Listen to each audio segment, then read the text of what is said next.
Hi! Kumusta mga kababayan? Kumusta po kayo? Saan mang panig ng mundo, saan mang bahagi ng Pilipinas, kasama niyo na po ngayon sa video analysis si Ka Eric. Ayan.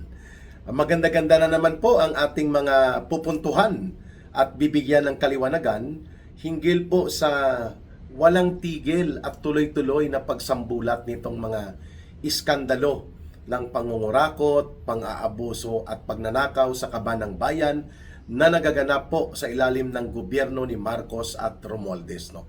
Walang tigil, walang ampat, no. Tuloy-tuloy, no. Ang term diyan sa English, profuse bleeding. Nagdurugo sa korupsyon at pandarambong profuse.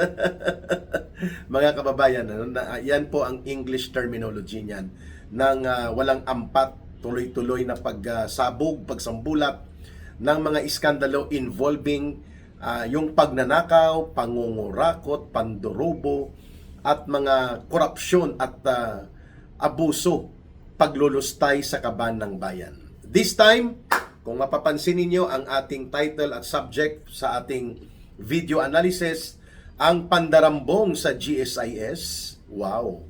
And we're talking about the alleged and reported 8.8 billion pesos na kung hindi man nawala kaagad ay hindi maipaliwanag nitong GSIS President Wix Velasco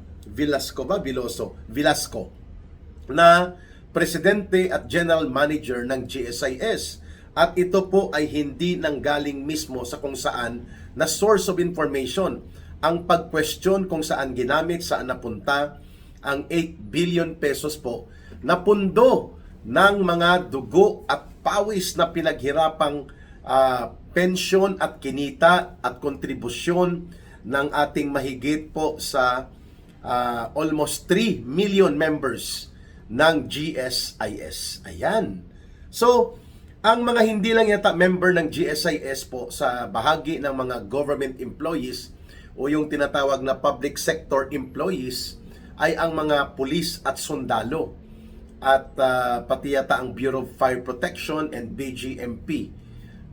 Pero may iba na bahagi nila ay nasa GSIS.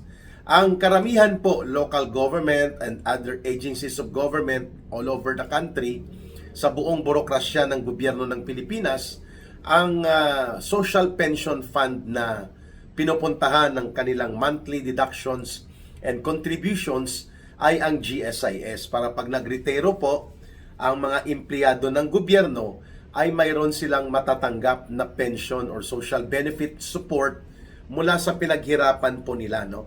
At least 15 years in government service ay pwede ka pong magkaroon ng or pagiging eligible sa pagpensyon. Okay? So, ano po itong issue na ngayon ay hindi masyadong nabibigyan ng highlights sa mainstream at mga malalaking corporate media? Ito po ay tungkol sa iskandalo na mayroong mga 8.8 billion pesos na mga questionable investments, hindi makita kung saan napunta, anong pinagkagamitan, sapagkat hindi po transparent at walang updated report of the financial health and status ng GSIS simula po nang umupo itong appointee ni Marcos na si Wix Velasco, mga kababayan, na siyang namumuno nitong napaka-importanting sangay ng gobyerno, ang GSIS. Kasi po, sa kaalaman o reminder ng ating mga kababayan, yung mga pribadong manggagawa, the private sector employees, ay sa SSS naman po ang kanilang voluntary contributions, no? Sa atin po, ang GSIS ay mandatory po ito, no? Lahat ng empleyado ng gobyerno na hindi po nabilong sa uniformed personnel and security sector employees, sila po ay nasa GSIS. Yung mga civilian component employees po yata ng Bureau of Fire and Protection, Bureau of Jail Management, Philippine National Police, Armed Forces of the Philippines, sila po ay nasa tinatawag na GSIS kasi civilian naman po sila, no? Non-uniform sila at hindi naman sila direkta sa organisasyon ng mga uniform personnel, bagamat sila ay mga technical and support staff employees. Okay.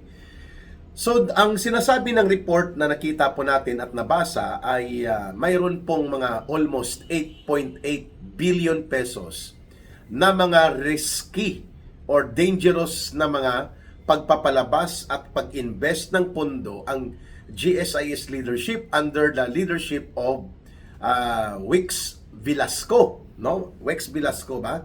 Yeah, I think it's Wix Velasco, no? Mga kababayan. Dito po tinatanong ngayon ng mga mga matataas na opisyal ng GSIS sapagkat mahalaga po ito na puntuhan dahil ito po ang tanging inaasahan ng mga kawani at mga empleyado ng gobyerno na mayroon din po silang matatanggap kahit papaano sa kanilang naging serbisyo sa gobyerno. Subalit ngayon lumalabas na napakadelikado at walang pag-iingat na ito ay winawaldas o posibilidad na nawaldas na ang mga umaabot sa 8.8 billion pesos na pinag-i-invest daw ng pamunuan ng GSIS sa pamumuno nito ni Wix Velasco or Veloso, no? Mga kababayan, I'll check on his name, no? Give me just a minute para hindi po ako magkamali kung siya ba ay Velasco or Veloso ang kanyang pangalan, ano? GSIS President, no? Para sigurado tayo kung Velasco or Veloso siya. Mga kababayan, wait lang at ipakita po natin itong kanyang ginagawa na kabulastugan, ano? Mga kababayan, GSIS President. Okay, ito na. Wix Veloso, not Velasco.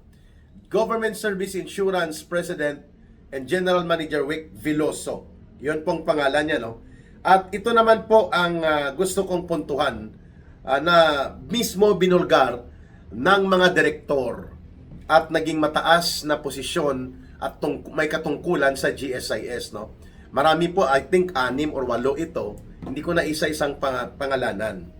Ito pong hindi may paliwanag kung saan napunta ang 8 billion pesos na very risky, napakadelikado po na ininvest daw at walang transparent report, parang kagaya din po mga kababayan ng Maharlika Diskarte Fund ni Marcos at ni Romualdez na umabot sa 500 billion pesos galing sa pondo ng Land Bank, Development Bank of the Philippines, savings ng Central Bank at ng buong gobyerno. Ay hindi na rin alam ngayon ng taong bayan saan napunta, anong pinagkagamitan nitong 500 billion pesos na Maharlika Diskarte Fund. Dito naman kay Wix Veloso ay 8.8 billion pesos po. Dito daw napunta at hindi may paliwanag ni Wix Veloso bakit siya nag-invest sa mga ganitong kumpanya na napaka-risky. Number 1, ito pong DG Plus Interactive Corporation. Ang DG Plus Interactive Corporation ay involved sa online na sugal.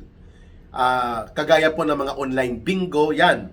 So ito po ay napuna na ng Senado at pinuna din ito ng Games and Amusement Board na may pagka-shadowy o questionable ang operations nitong DG Plus Interactive Corporation. So dito daw nag-invest ng mga mahigit 200 or 250 million pesos ang GSIS.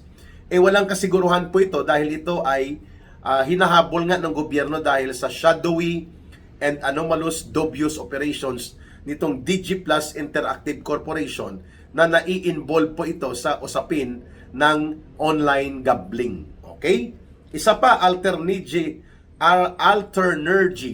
parang alternative energy, Alternergy Holdings Corporation.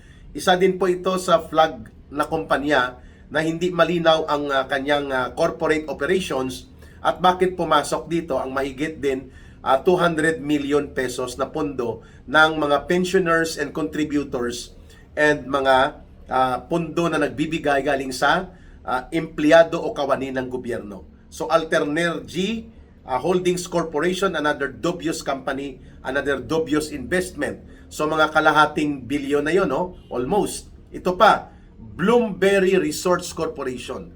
Nag-invest din dito ang GSIS ng hundreds of millions na questionable din ang operation. Nickel Asia Corporation, ito naman sa mining. Pumasok na rin ang GSIS sa kanyang investment sa mining of hundreds of millions din. At billions pa nga daw. Mondi Nissin Corporation. Ito yung gumagawa ng mga mamun, ng mga snacks.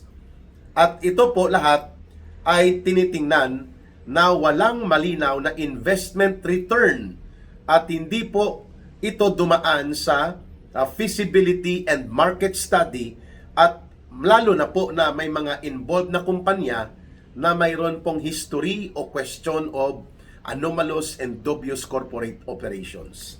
Isa pa, itong sa Figaro Group, no? Ang Figaro, ito yung mga restaurant, no? Hindi naman ito malakas kumita, pero nagpasok ng capitalization ang GSIS ng 456 million pesos mula po sa dugo at pawis na pinaghirapan ng mga mamamayan. Ang total po nito ay mga 8.8 billion pesos.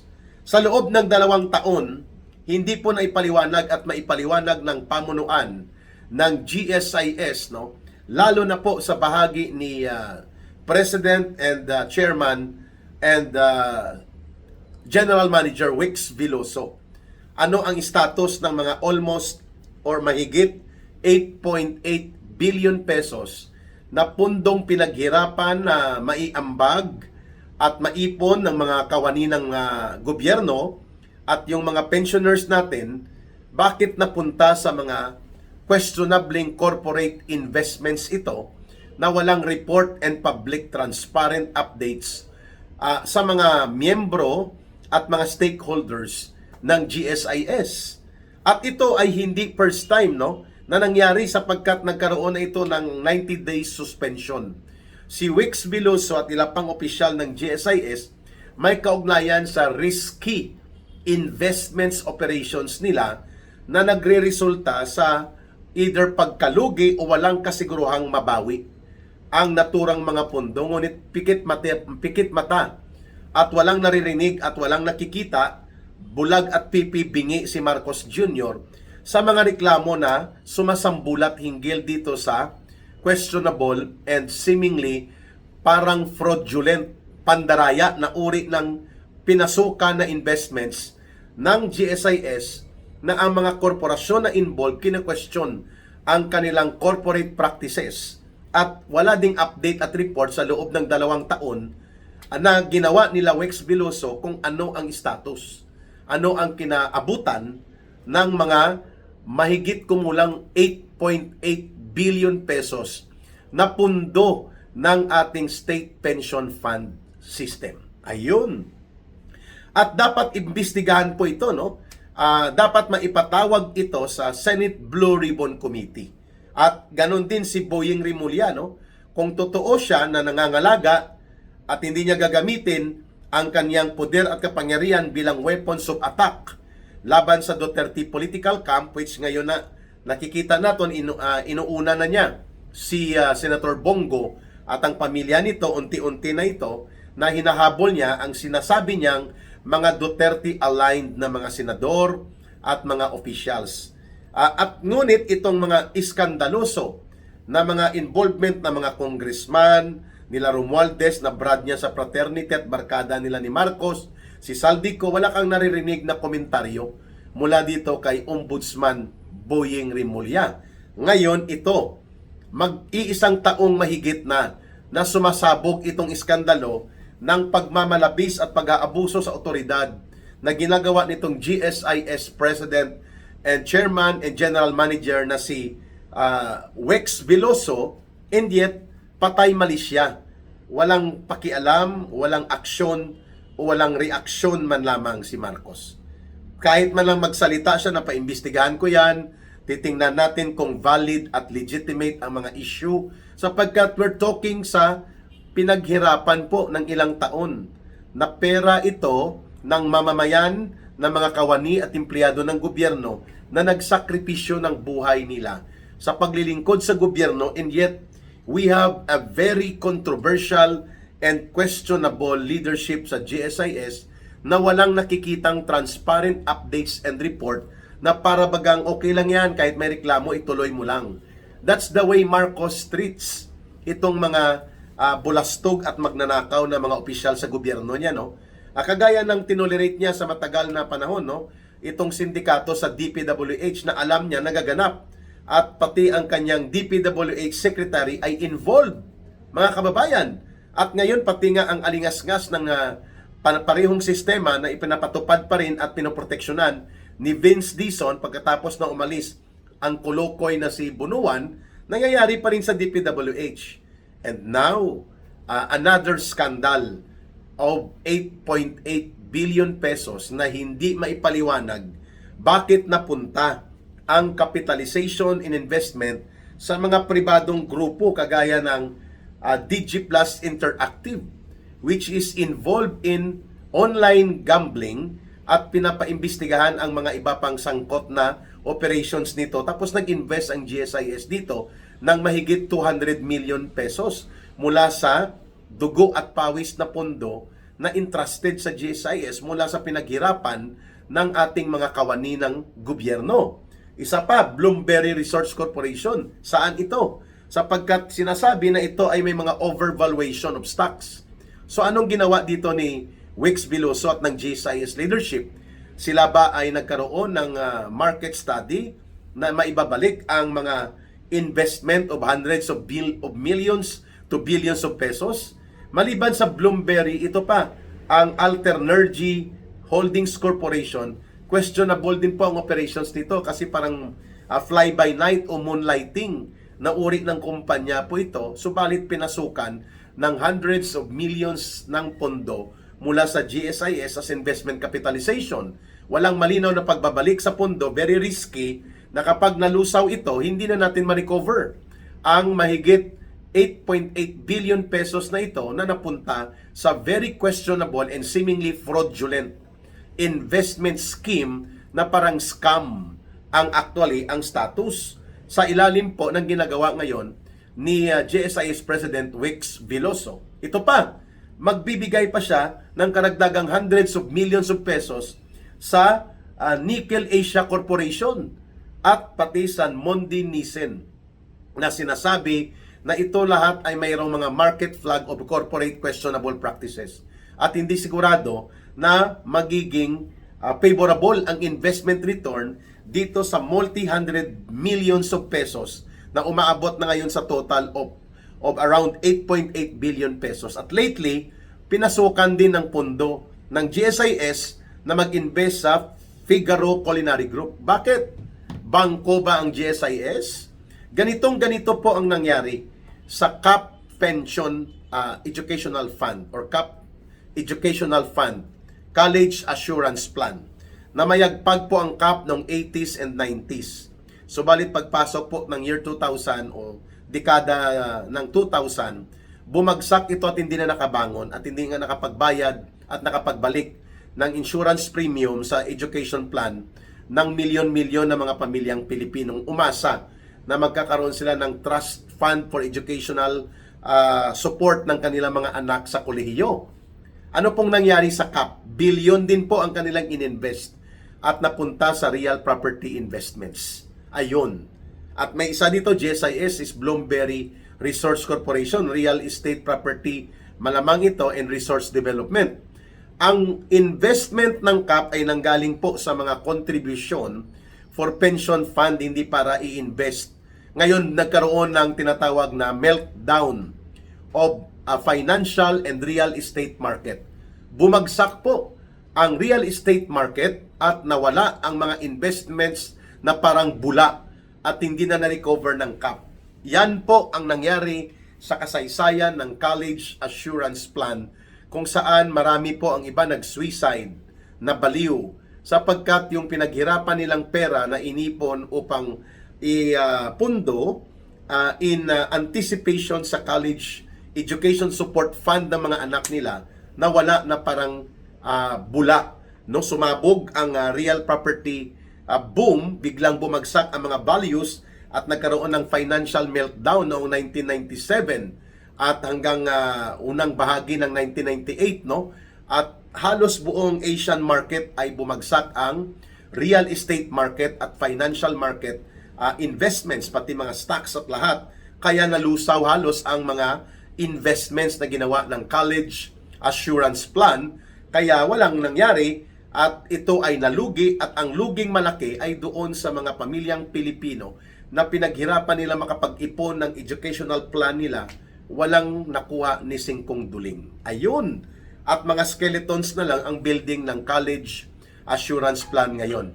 Ito din po ang ikinababahala ng mga pamunuan ng mga matataas na naging opisyal ng GSIS na posibilidad na mangyari na malulusaw o nawala na at nalusaw na ang 8.8 billion pesos na pundo ng ating mga kababayang empleyado at kawani ng gobyerno na patuloy na nagko-contribute, patuloy na umaasa na magkakaroon sila ng state pension fund kahit maliit lang, kahit man lang mga tag 3,000, 4,000, 5,000 a month.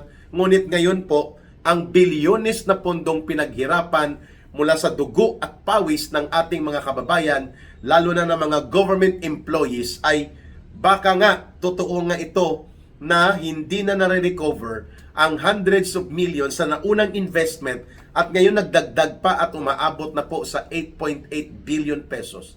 Ang itong parang investment scam. At walang pinagkaiba po ito sa pandarambong at pagnanakaw na nakita natin sa flood control projects na nawala na parang bula na inanod ng baha ang lahat ng mga proyektong ipinagmayabang ni Marcos at ng kanyang mga tauhan na umabot ng 1.4 trillion pesos, nalusaw at nawala ang halos lahat ng ito. Ganito ngayon ang ipinangangamba ng mga dating namuno at may mataas na tungkulin at posisyon sa GSIS na inuulit ni Wix Biluso at ng pamunuan ngayon ng GSIS ang napakadelikado at napakamalaking negatibong impact na nangyari ng tinamaan po ng wrong and fraudulent investment ang College Assurance Plan at bumagsak ang kumpanyang ito.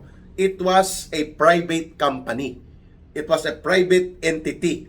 Pero hindi na rin nabawi ng mga mamamayang Pilipino, ng milyong-milyong mga pamilyang Pilipino, ang bilyones na pera na nawala doon sa maling pag-invest ng CAP sa mga negosyong bumagsak at nagkaroon ng pagkalugmok dahil nagkaroon ng malawakang krisis sa ekonomiya at financial market. Ito ngayon, mga kababayan, similarly, ganyan ang nangyayari dahil walang update report of transparent na mga pag-audit, wala pong ipinapakitang anumang ulat ng mga dokumento at pagpapahayag upang salungatin itong naging pahayag ng mga matataas na naging opisyal ng GSIS patungkol po dito sa sinasabing risky, dangerous, and possibly fraudulent investments amounting to 8.8 billion pesos na mataas ang possibility na nawala na, hindi na ma-recover at ngayon po ay unti-unti nang nabubulgar.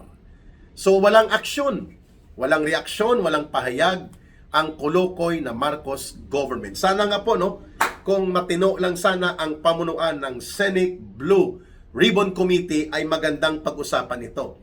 Kaya nananawagan tayo sa mga empleyado ng gobyerno, mga kawani at mga retirado at aktibo na magmatyag po tayo at magpahayag ng reklamo dito sa GSIS, sa complaint center nila upang ma-check at magkaroon ng hayag at lantad na paglilinaw itong pamunuan ni GSIS President and General Manager Wix Biluso. Ano ang nangyari at bakit napakalaki ng pundong inirisgo niya at walang kasiguruhan at walang lantad na mga pagpapaliwanag kung mababawi o nabawi o ano na ang nangyari sa 8.8 total 8.8 billion pesos na mga supposedly ay investment exposure and capitalization dito sa mga questionable korporasyon na ito. Lalo na itong Alternergy at itong DigiPlus Incorporated na isang online gambling operator ayon sa report. Ngayon, kung ganito po ang mangyayari at hindi rin ito maimbestigahan ng Senado at matino na mga pagkakalkal kung gaano kalawak at kalalim po ang naging pananagutang pangungurakot at kriminal na pagpapabaya nila Veloso dito at pamunuan ng GSIS, ay wala tayong maasahan sa Senate Blue Ribbon Committee na tagapagtakip at tagapagtabon-tabon ni Marcos. Ganon din yan sa ICI na extension ng cover-up operations lamang ni Marcos upang makasalba sila ni Romualdez sa pananagutang kriminal sa 1 trillion pesos na pandarambong sa mga flood control projects. So ano pong gagawin ng mga kawani ng empleyado ng gobyerno? Dapat po magsama-sama, kolektibo, kumilos at pumunta sa lahat ng regional offices ng GSIS at maglagbok ng complaints na hinahanap ninyo ang 8.8 billion pesos na pinag-i-invest at posible na lugi na wala na ang malaking bahagi nito ng pamunuan ngayon ng GSIS. Dagsain at dumugin na ninyo ang mga GSIS regional offices sa area ninyo at gumawa na kayo ng mga sulat kahit unwritten at isubmit at ipareceive upang magkaroon ng malawakang pagrereklamo at pagtindig ang mga aktibo at retiradong mga government employees. At ito na naman ay isang iskandalong pinabayaan at pinapahintulutan ni Marcos na maganap at magtuloy-tuloy. Hindi natin ito bibitawan, babalikan natin ito mamaya sa ating balitang talakayan and talakayan with Ka Eric sa alas 9:15 ng gabi.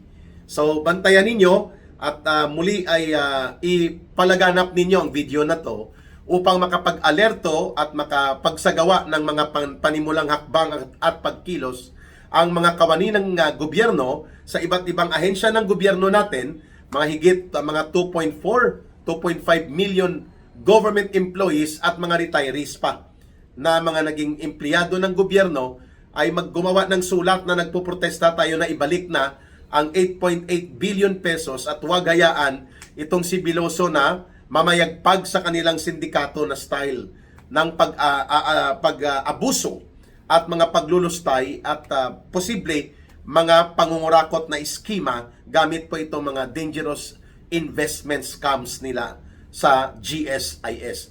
And of course, kailangan manawagan na mag-resign na ito sapagkat pangatlong iskandalo na ito, no? Last year, 2 iskandalo din ang sumabog, questionable investment din at abusive authority niya na parang hindi na dumadaan sa mga tamang proseso ang ginagawa nilang pagbibigay ng mga pundong ito sa pribadong interes at kapitalisasyon ng mga ibang mga corporate entity na questionable. At ngayon na naman, sumambulat ang reklamo ng panawagang resignation ni Wex Veloso at iba pang matataas na opisyal ng GSIS na na-appoint ni Marcos Jr. sapagkat lumalabas na hindi na nakikita at hindi na alam ng mga taga-GSIS, mga empleyado, kawani ng gobyerno at mga pensioners ng dating mga empleyado ng gobyerno na nag-retire kung ano na at saan napunta na ang 8.8 billion pesos na ito. Tatalakayin natin ito muli mamayang gabi alas 9:15 Philippine Standard Time sa Balita at Talakayan with Ka Eric, no? Pero ito i-announce nyo na sa mga government employees at sa ating mga kababayan na i-discuss na ito at maghanda na ng mga reklamo at lusubin na ang mga GSIS regional offices at maglagbok ng complaints about the 8.8 billion pesos na hindi makita, hindi may paliwanag at malaki ang posibilidad na dinambong na o nalusaw na sa mali at palpak na mga ginawang desisyon nila Wex Veloso ng GSIS leadership. Magbabalik po ang ating video analysis at ang ating balitang talakayan mamayang gabi alas 9:15 po with Ka Eric, no? Philippine Standard Time. At sa lahat po ng gustong tumulong sa ating advocacy and campaign for community empowerment and advocacy for good governance sa pamamagitan po ng Bangon Sambayanan People's Movement, pwede po kayong magpadala o magbigay ng voluntary support sa line of support na 0916-308-7710. Uulitin ko po, 0916-308-7710. Rohilda Celis, Silangging po yan for our line of support sa ating programang Bangon Sambayanan People's Movement. Maraming salamat at pakatandaan natin palagi, mahalin natin ang bansang Pilipinas. Walang ibang magmamahal nito kundi tayo ring mga Pilipino. Para sa Diyos at sa Pilipinas nating mahal. May God bless everyone, and may Allah will be with those who are Muslim brothers and sisters. Maraming salamat, mabuhay, at bye for now.